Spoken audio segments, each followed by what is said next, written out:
I think the international number was more important anyway, and they were off by a little bit, not a ton. So I don't think it's doom and gloom by any means. The reason why international is more important, in my opinion, that's where the big growth is going to come from. If the big thesis on Netflix is it gets to 300 million subs, most of that's going to come from international. So if they can get that going faster than they have been, then they'll be in good shape. What's the explanation, Max? The company seems to point to its own internal forecasting for the miss on subscriber growth, not a fundamental demand problem. Do you buy that?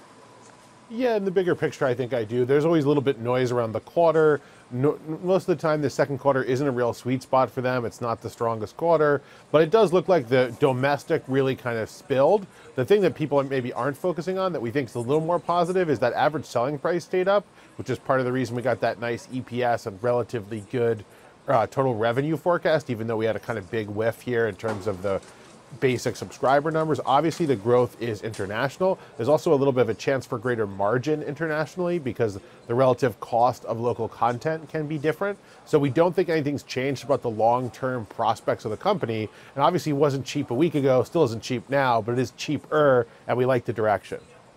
Ed, the guidance wasn't great going forward. The comments from Reed Hastings in the letter on competition were very clear.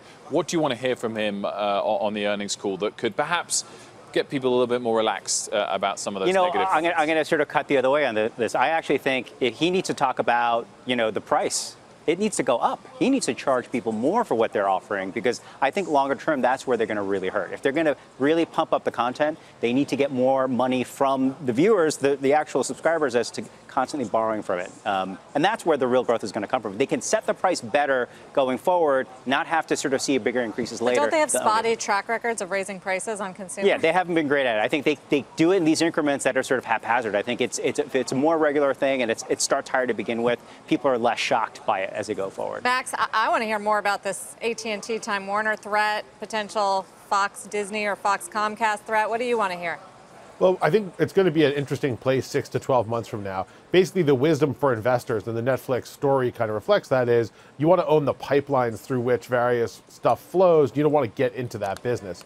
Already, Netflix has shaken it up by showing that they could drive the good economics on those pipelines, if you will, by having the less good economics on the content pull people in. That's already changed the story. I think it's going to be a good time to be a great content provider. HBO's been slow to it, but I think they're probably interesting. The sleeper in the space that no one's talking about, although, of course, we talk about it when we talk about the FANGs, is Amazon. Amazon hasn't turned on the jets, really, for Amazon Prime Video, but there are guys who are out there buying premium content. They've had some success in the films. They've had some success in award nominations. And I think the real story we're telling is the future's probably streaming. Amazon's pole position. They're still the guys to beat, which is why we still like the name.